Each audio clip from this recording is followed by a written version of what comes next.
Hey there, fellow creators. Ben here from Cinder Block Studios, and today is very exciting because as of Sunday morning, the 13th, I have hit I would say one of my first big milestones or so on YouTube, 10,000 subscribers. Now, YouTube doesn't start really counting that and giving you rewards until you hit 100,000, but I honestly never even imagined I would be here today to say the term 10,000 subscribers.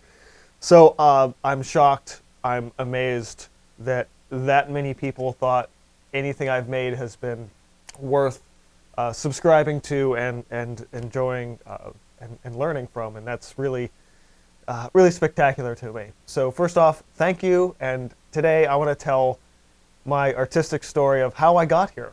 So stick around.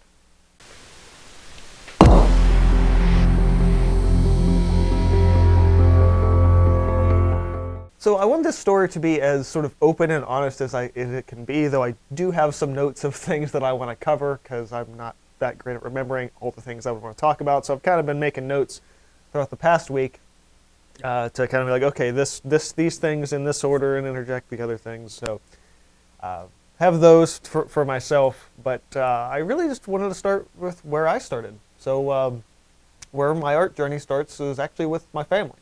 My mom and my aunt are both artists, and so growing up, I saw a lot of their work hanging up. So I saw, my mom's paintings and drawings throughout our house and my grandparents' house, and my aunt on my dad's side also a painter, and a number of her pieces are still hanging up in my grandparents' house on that side of the family. So I definitely grew up seeing a lot of these things. I don't know if I really had an idea of oh, that's art, but I know I was surrounded by that, and I know I might have been like, what's that? And it might have been, oh, I made that, or something of that nature.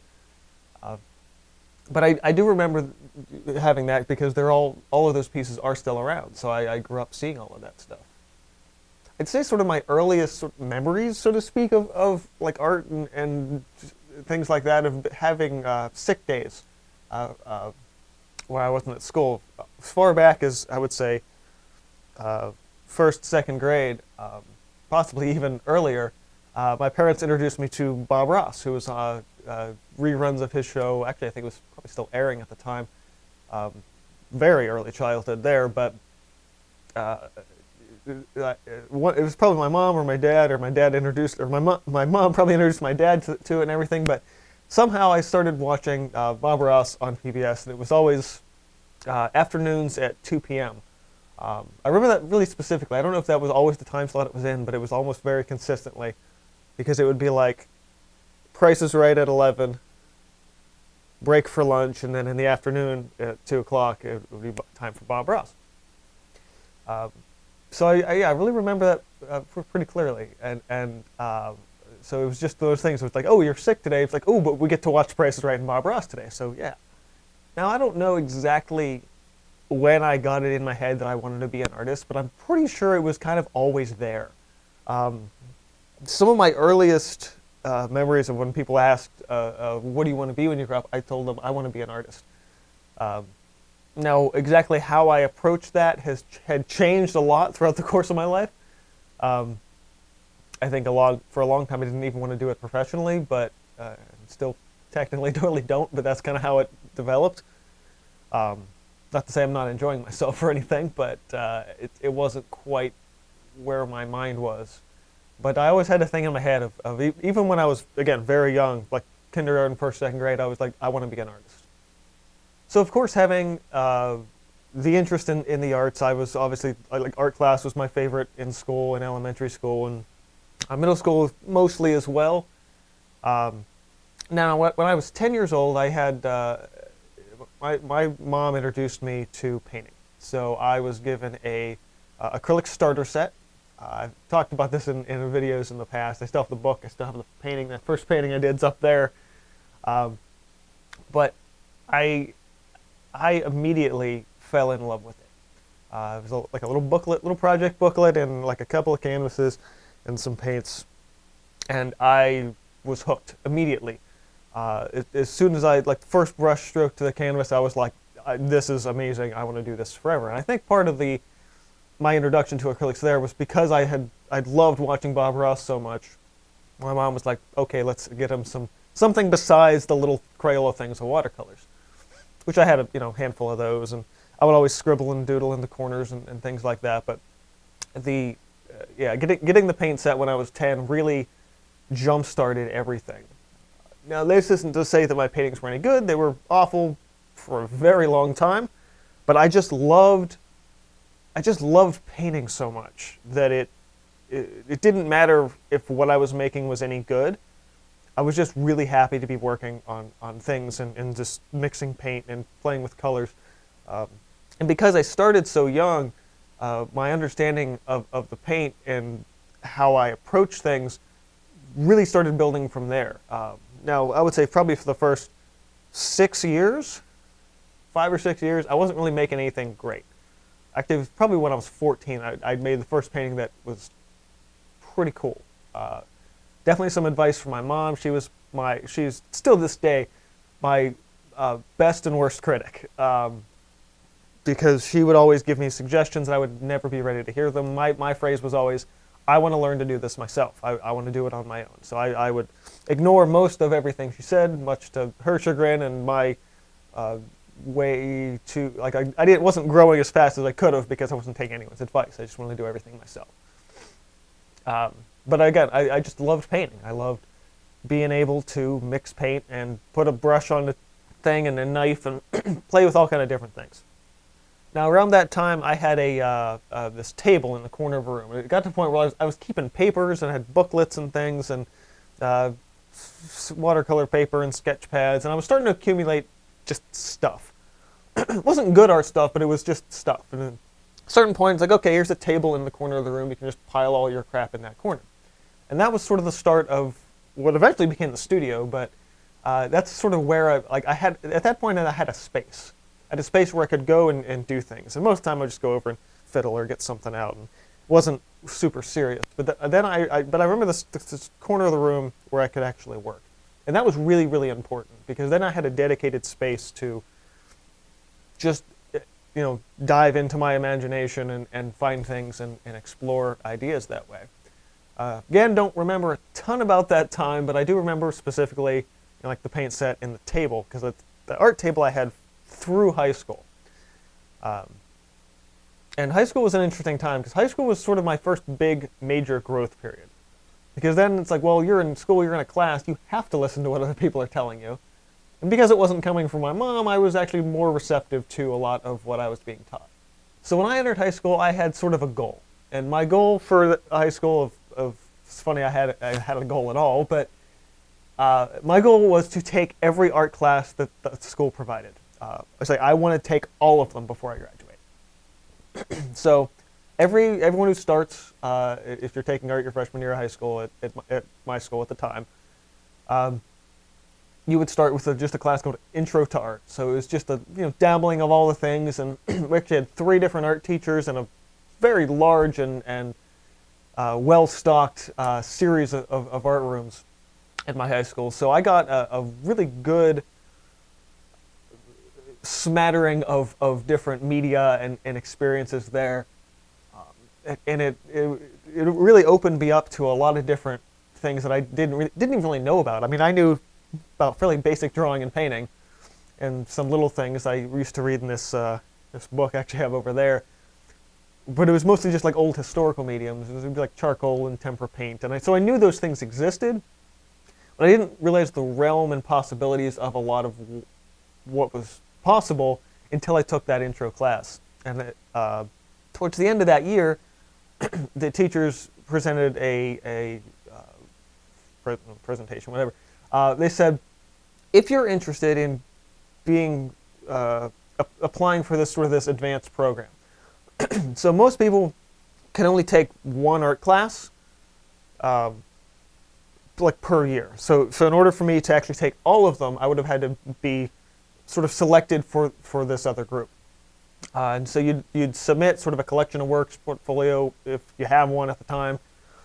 For me, it was like my class sketchbook and then just a couple of things that I had done at home, and it's bundled together, and the 3 teachers would review it and determine if you kind of have the drive and potential in your work, then you can then take 2 classes the following year.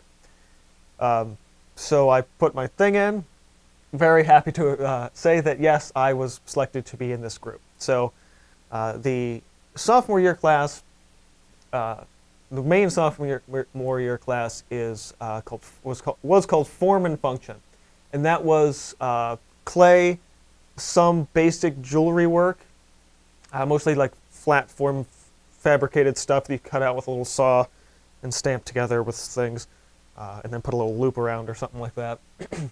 And then it was so in middle school I got like basic slab clay stuff, so got out slab boxes, scratch, wet, and weld, stick it together. But in high school I got to use a potter's wheel, a little electric one, so it just spun on its own, and I was able to make bowls and things out of it. I still have almost all of my bowls, actually. Come to think of it, where's this little bowl that I keep my spray caps in and some other things. This is one of the bowls I made back then. So that and this and the little rim and everything like that. So yeah, I still have all them. And they're really useful. And I love that. That's actually one of the things I really, really miss about that time, is being able to make pots on the wheel. That was one of my favorite things to do in that class. Now at the same time, what would be the junior year class, I got to take as a sophomore, and that was drawing and painting. So my class was made up of sophomores and juniors, but we were all more or less treated the same artistically, and it was actually kind of really eye-opening that way. And so I was like, wow, okay, this is really interesting to be taught on a sort of a level ahead of time, and really be able to converse and share ideas with a lot of my peers at that time. Now, my junior year, I took the sort of second part of the Form and Function class, Form and Function 2. So that was more stuff on the potter's wheel. We actually, my teacher for part of that year went on maternity leave, and our substitute worked with stained glass. So we had a whole unit on cutting out little pieces of opalescent glass, laying out wax, and then welding together all of those lines and making a little 12 by 12 window, and that was really fun.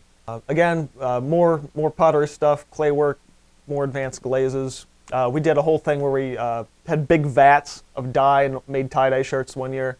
I don't know if it was the first or the second Form and Function, but there was a thing about making books, which, that was this. This is a canvas back book that with like a washy things, and then a whole mess of all these like watercolory pages. So that was a project for that class, or one of those 2 classes, I think. But I took a lot out of that. I learned a lot about mixed media, and the title of the class, Form and Function, it's really very much literal. It's a form, but something that is functional. So, form of the book, function of function of the book, form of the art.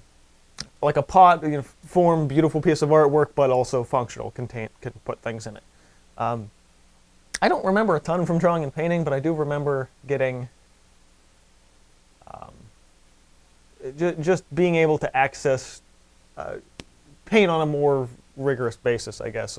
Like here, you can do more this way. So yeah, junior year was Form Function 2 and art history. Art history was interesting. The way the teacher described it, it seemed like every other year was like either more history focused or more production focused on doing projects that replicate things from art history. And luckily I was in the rotational year where it was less remembering dates and paintings and artists and more doing projects based on certain eras of art. And God, I loved that class. And that was an interesting class because that was one of the ones that wasn't really limited to year. So as long as you took intro to art, you could take art history. So there were sophomores, there were juniors, and there were seniors all sharing that same space. So all kind of really interesting things there. One project I really distinctly remember, which is funny because I've got some of the other projects floating around the studio from that year. But there we did, we were studying the old like Roman coins that were like a big stamped, embossed things. And the coins themselves, the original Roman coins, were large. They're relatively large. So like that maybe. But what we did is we took the bottom of a yogurt container and used that as a template. And so ours were like this big, and you'd carve out with clay and do like two sides and glue them together, and then you'd do a a dark base in like acrylic, and then use rub and buff to make it shiny and like golden or something. I may or may not have one of those coins floating around still, but they were really ugly. But it was an interesting project because, again, like learning more about mixed media and different applications of things and how I could really work everything together. Now, between the three art teachers, there was like one guy that really kind of took me under his wing, so to speak. I think he recognized my passion and my drive, even though my technical skill wasn't really up to snuff real well. And that was the guy that taught my intro to art class, because all three of the teachers taught the intro class, but I had him for intro, and then I had him for art history. And that was Vince Thurl. And Vince Thurl is such a cool guy.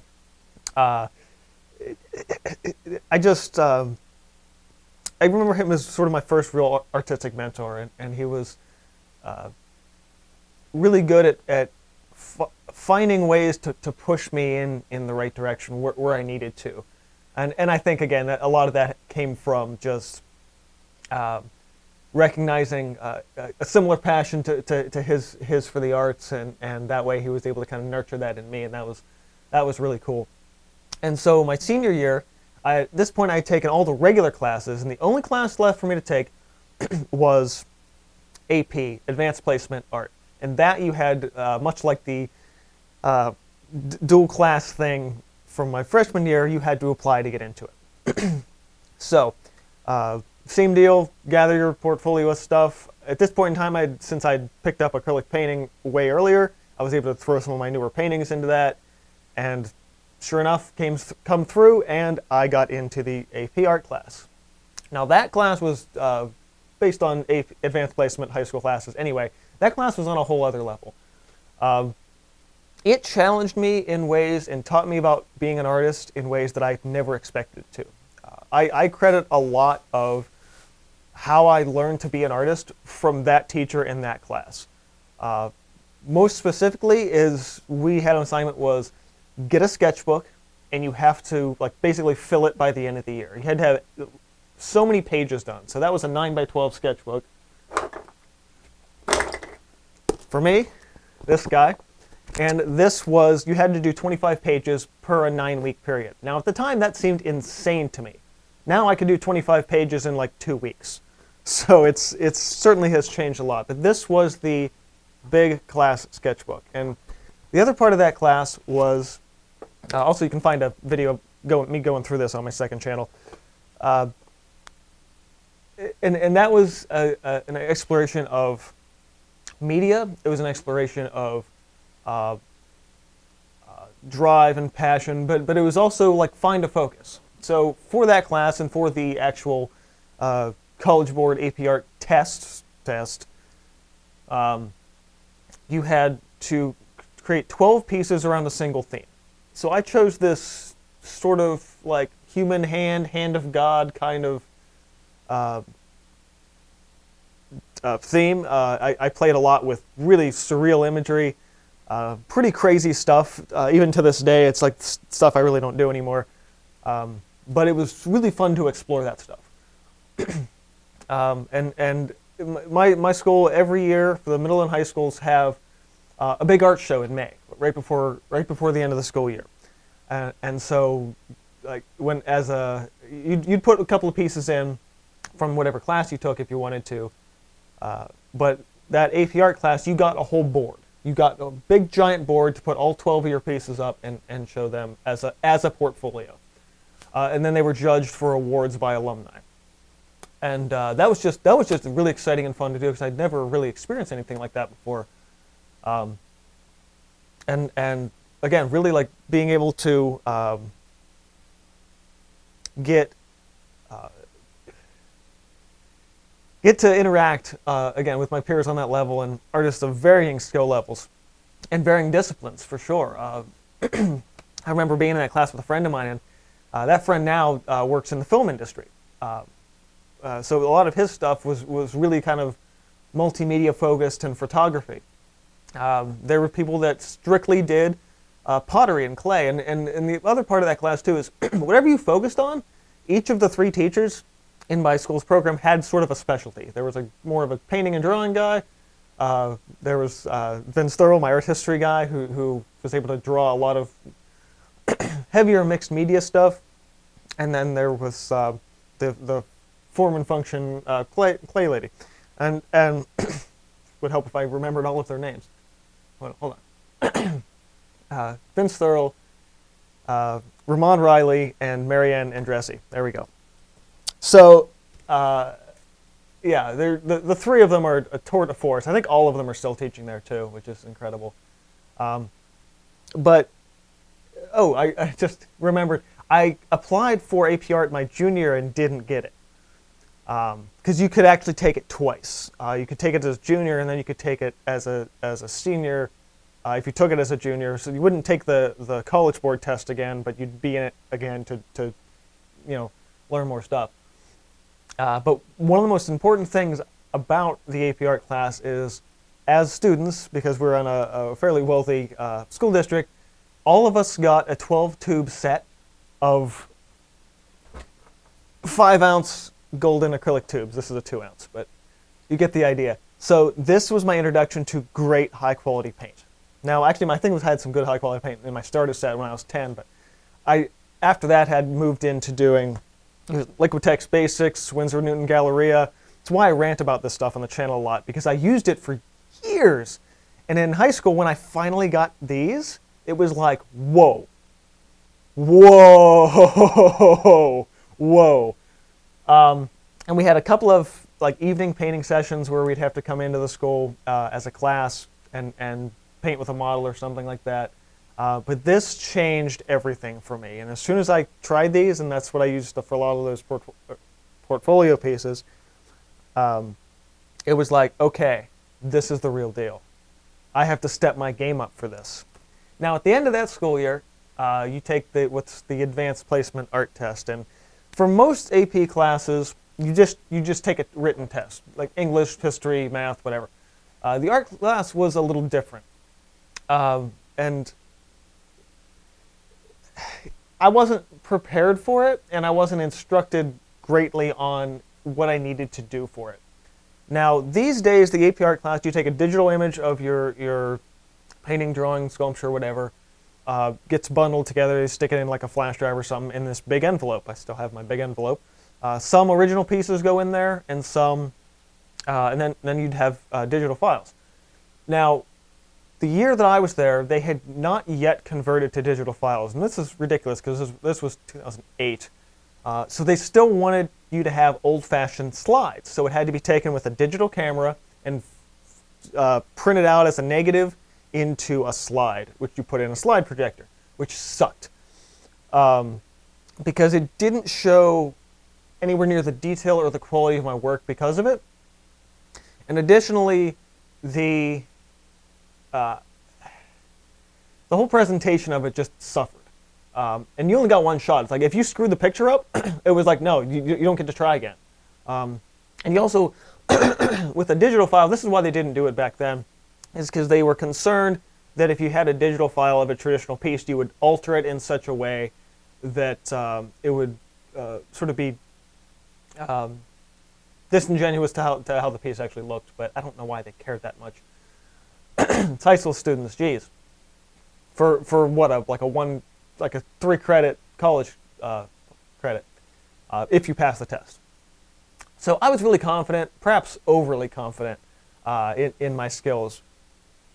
And thanks to some not great instruction, I technically submitted, there were like 3 categories you could submit your portfolio to, and I technically submitted to the wrong one. But didn't know that until way later. And also didn't get my portfolio back until like halfway through the summer either. I mean, they all get shipped out all over the country to like one place, and they have to do all of them.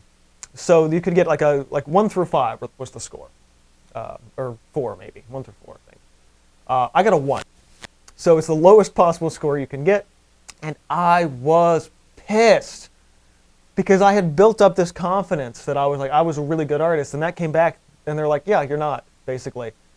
So mad for about a week and a half. And then I sat with it for a while, and I was like, you know what? I deserve that. I deserve that. I have, yeah, there's some pieces here, great, but because right after that, I was like, okay, I'm going to prove them wrong. I'm going to get so much better because I deserve that, absolutely. I deserve the 1, my pieces are not that good. So let's get better. And at the time I was doing that, I was then entering college. Now, college was a really interesting experience for me because I bounced around a lot. Now, I started out going to Catholic college seminary, studying to be a priest at the time. Now, that is a very different story. I tossed a link to another video in the description box below, and that is my spiritual story. So if you guys are interested in that, do note that is deeply personal. It's an unlisted video, which I made specifically for a group at my church. So don't go nuts in your comments. And again, it's faith, so it's a very personal thing. But that's very much its own story, and it rides right along this one. But it's very different, and I didn't want to really make that super public. But it is there if you guys are interested.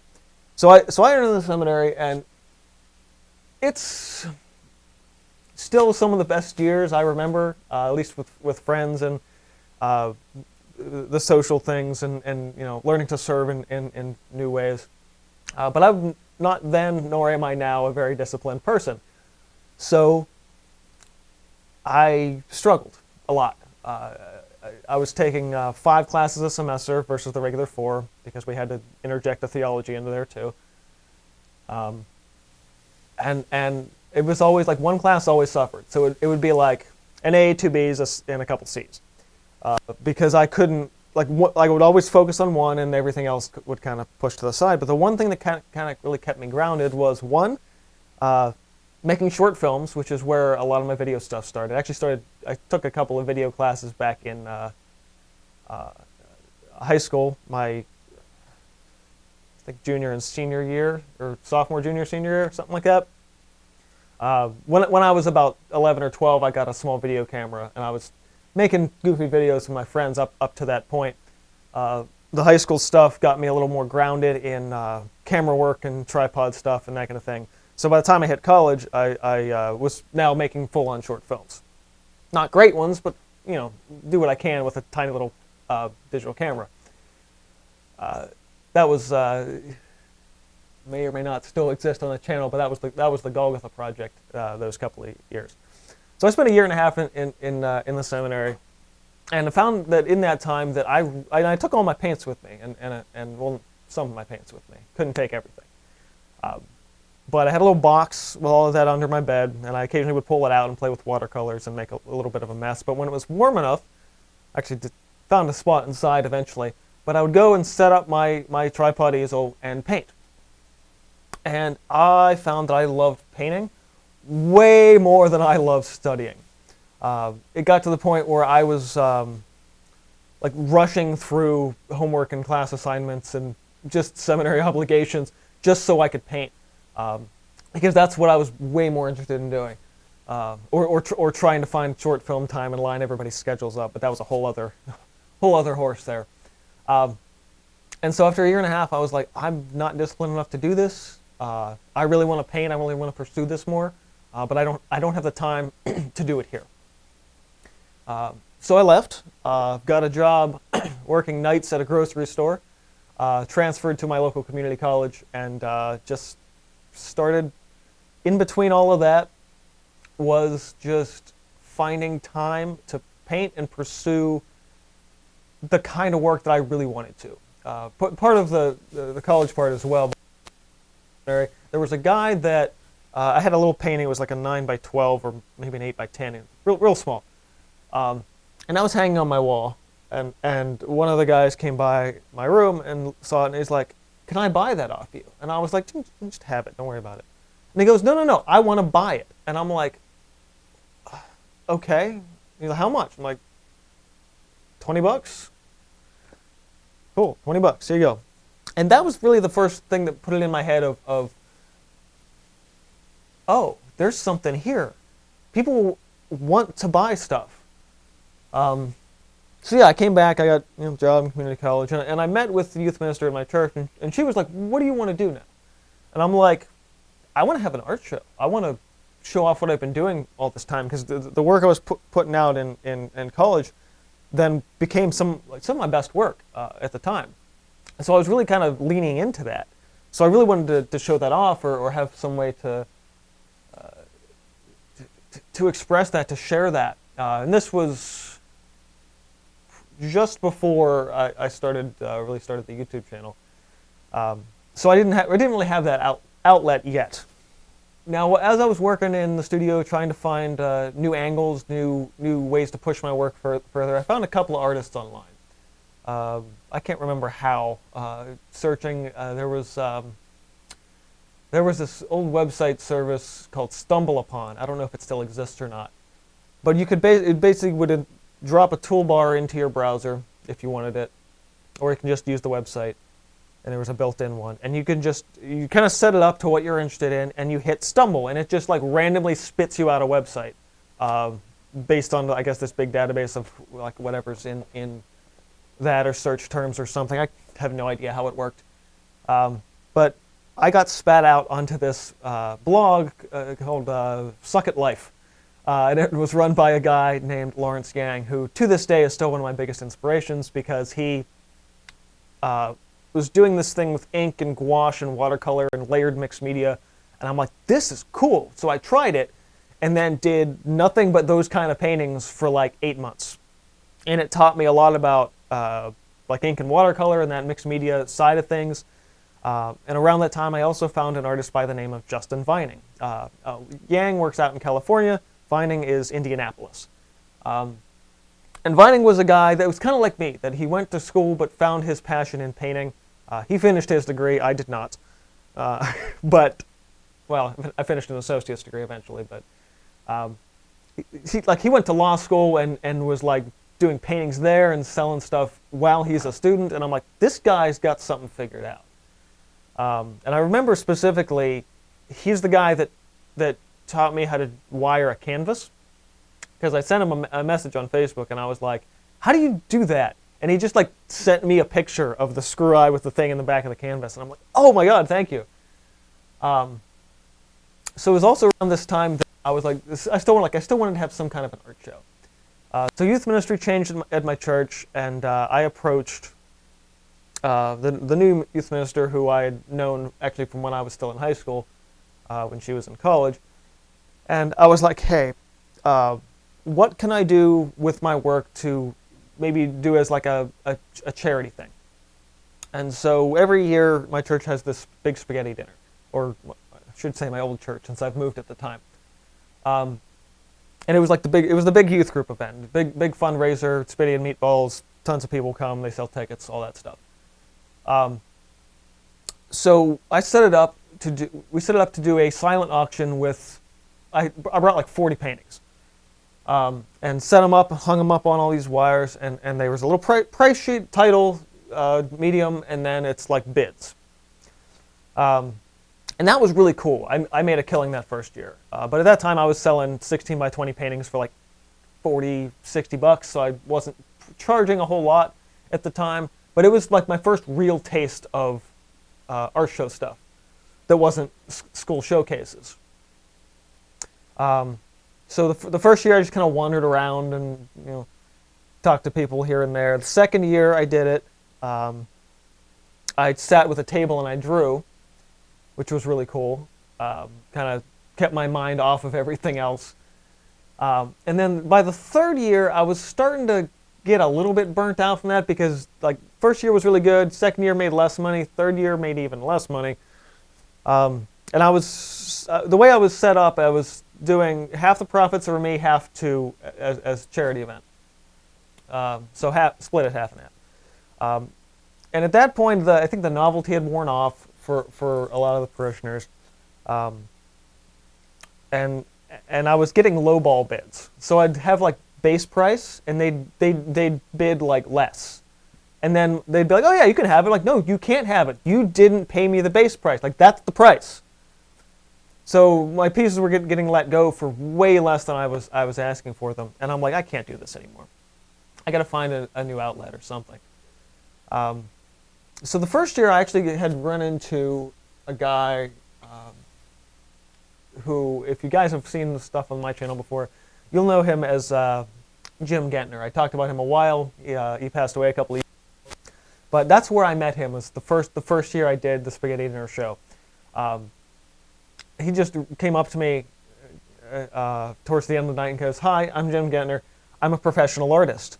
And I remember shaking his hand going, oh, because I was like, that's the most amazing way to ever introduce yourself ever. I wish I could say that to people. And I got his business card, and by the time the end of that third year happened, my mom was like, hey, you know, you had that guy's card. You should call him. And I was like, all right. So I called him. I had headed to his place, and we just talked. We talked about. I'm like, can I pick your brain? I'm like, I don't know what to do here at this point. Like, do I go to how do I approach a show? How do I approach a gallery? And he listed me off like 4 or 5 different resources and places that he goes. Like, here, try these places. They're really nice. Might be able to, you know, to get in somewhere here. And I think a little bit before that, I had also decided to meet with. Or I was just sending out emails to random gallery curators. I'd kind of find a local gallery and go, okay, this place is kind of like my stuff a little bit. So I'd send an email and say, hey, and I'm like an emerging artist, and able to meet with me or something. I'm interested in maybe a showcase or whatever. And nobody gave me the time of day at all, except one. Her name was Jen. She worked for a gallery that doesn't exist anymore called Modern Formations. Actually, it might have just moved and she got married and changed her name or something. I can't remember. Lost track of that avenue. But she was the only person to actually sit down with me and just explain stuff, because no one's ever told me. She's like, I see what you're doing here, and it's pretty good. And here's some suggestions for you. And the couple of suggestions I got were a couple of events. The first one didn't really pan out. The second one was Art All Night, which is an event, with the exception of the past 2 years, because, you know, pandemic, has been a large in-person event. And you can put one piece in at a price, and they won't sell it at the event, but they'll take down information so you can then contact somebody later if they're going to buy it. And I did that for up until pandemic, 6 or 7 years of doing that, and I sold almost every single painting I put in there. And that was big. And then one of the things place that Jim sent me was a place in that same neighborhood that Art All Night takes place in, and it was the Night Gallery. This lady named Cheryl ran a small gallery out of the first floor of her house, and it was just like a little community co-op-y kind of place. Really cool, and I didn't know it at the time, but that was the first place that my now art manager saw my work. So he'd seen it there, probably saw it again subsequently at an Art All Night, and one of the places that Jim told me about was this thing called the Raw Artist Showcase. Now, in advance, the Raw Artist Showcase is probably the worst financial decision I've ever made as an artist.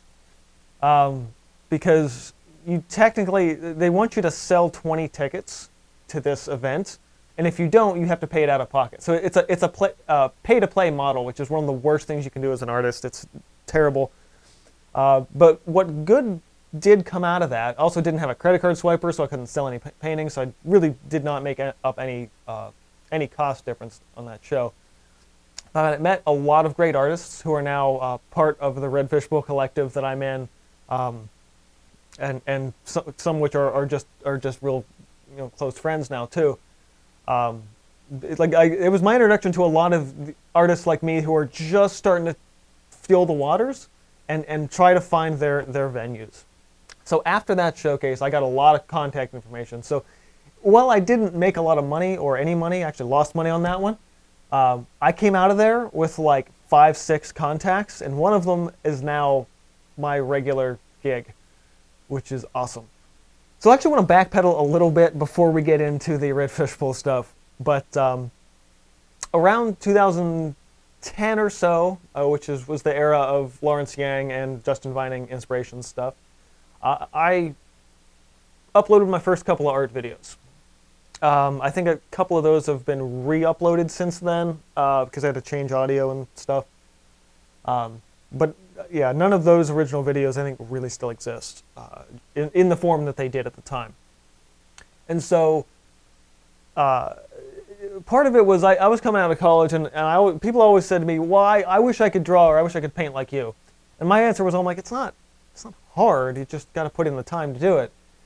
And so I went and I was like, okay, well, I'll put it out there. Maybe some of my friends who are interested in how I work and what I do can see that. And so I made a couple videos. I uploaded them to YouTube. In that time, I was following a couple other YouTube artists, Mark Crilly, Mary Doodles, Tim Gonyard.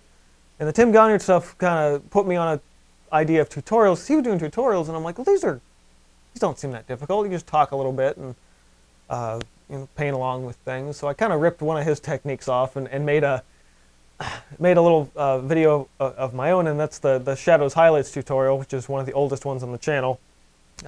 Previously was like that was the one that took off. That was the video that got like 5,000 views in a couple of months, and I was like, whoa, okay, tutorials, all right. So then I started doing here and there tutorials, and then in 2012, that was sort of a leap for the art channel, because then I was like, okay, I'm going to do weekly videos.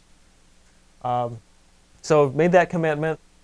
If you saw last week's interview with Meryl Kazanjian, he was starting up, this was the era of Google+, so we had the Google+ Hangouts going on, which are like Zoom meetings now. A bunch of artists are coming together, collaborating together, doing live shows together. And what was funny is I had realized at that point in time that one of the reasons why I was struggling in many ways to create the way I did in high school is because in high school I had an art community. When I was in school, I always had a community. And now that I was on my own and just living in my parents' basement making art, I didn't have that community anymore. And that's what the YouTube art community became for me, and it really helped in many ways jumpstart my creativity and jumpstart my career as an artist. Like, again, I never really wanted to be a professional artist, but the more I wanted to show, the more I wanted to get my stuff out there, that's kind of the natural course that it took. And the more I did, the more people became interested in actually purchasing things. And so the art channel really started out as just a way for me to show off my work, time-lapse paintings and here's what I'm working on kind of things. But the tutorials are kind of what pushed me in that direction. So that's became what I'm focused on a lot more.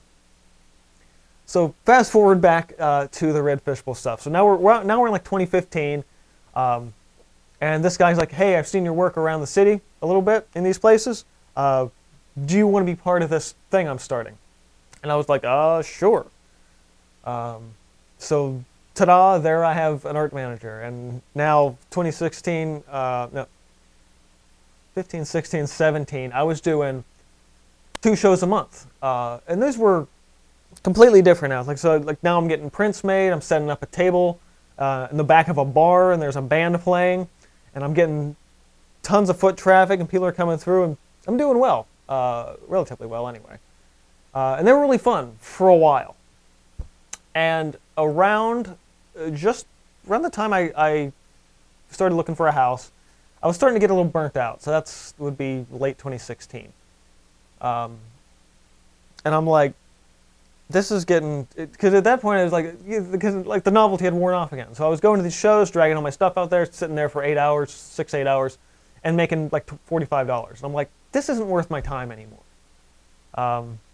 So around the time that I moved here to the new studio and bought this place, I was like, okay, I'm going to take some time off from the big shows, or the little ones rather. The real big ones I'll still do, but I want to just take a step back, focus on my work again, and really kind of plug out and get better and try and level up again. So that's really kind of where we're leaning closer to today now. I took the year off. I learned a lot. There's a blog post on my website called like 5 Things I Learned from Taking a Year Off. And then as I was leaning back in, the collective is doing well, but we're booking bigger shows and bigger venues. And then he said, hey, my manager said to me, hey, we're looking at opening up a gallery space. And this is where we are now today. So the gallery opened up in October of 2019, sort of unofficially, like a soft opening, and then we had a bigger one a little later. And then COVID happened, and everything shut down. But between the website and personal tours for a while, somehow I keep selling artwork. And I credit a lot of that to my art manager, Chris. He does just amazing work on my behalf. And if you can ever get some kind of someone to, either a gallery curator that knows your work really well, or someone to kind of represent you in that way, do it.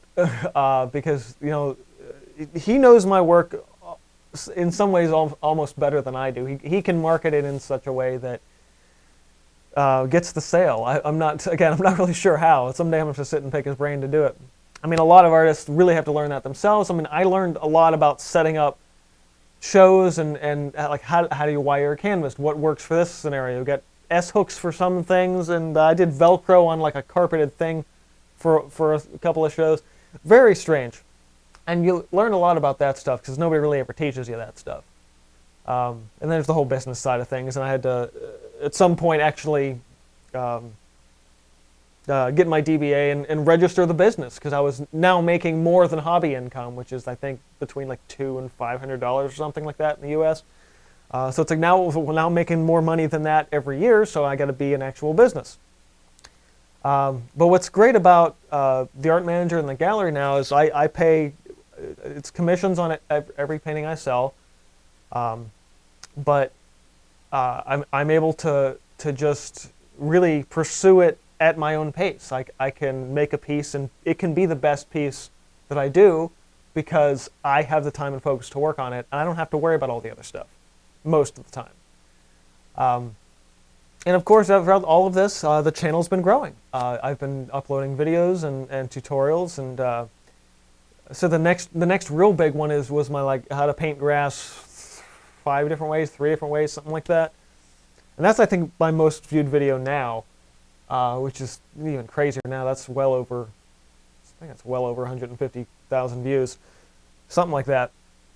And it's just crazy to me that I'm here talking about this now. But that's been my artistic journey from the growth period in high school, the growth period in college, and the push into the professional market. And looking back, it seems really nuts because it's like, how did I get here at all? It just seems like a whole lot of lucky moments. I mean, yeah, I worked at it, but at the same time, it's like the right show, the right time, the right contact.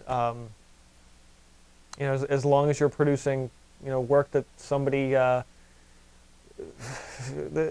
seems that resonates with somebody, then yeah, I think it's worth exploring. Now, I definitely took a shift. Again, from my high school stuff was way more surreal. What I found out of that was that while it looks really cool, the market for it isn't really that big. At least it wasn't then. At least with where I was showing and where I was taking my work, because I was always like, oh, that's really interesting, and they leave. But something like a landscape that people can recognize, like, oh yeah, I've seen all kind of landscapes, but doing something just a little bit different to maintain the weirdness that I left behind in high school and college in terms of the subjects I was producing then. But being able to hold on to just a thread of that and string that into my work now, I think is what has driven my work into a more professional setting in that way. And the more I worked, still then and now, the more you pick up, paints things, the more you learn. Research stuff is important, you know. A lot of videos I had to do research for, collaborating with other YouTubers, trying to get expand that knowledge base and things like that. But I mean, at the same time, like, there's other YouTube channels, but they're like trying to get your attention. I'm not. I'm just a guy making paintings in my basement. Always have been. And so I, again, just want to say thank you for whether you are the 10,000th subscriber or you've been here from the beginning. Thank you for walking this journey with me, and I can't wait to get there for the next 10,000, which hopefully will not take 10 years. So thanks, guys, for watching. I hope you enjoyed this story. If you have any thoughts about anything I said, or maybe anything I didn't elaborate on enough, let me know in comments below. Thanks for watching. Keep on creating, and I will see you guys next time.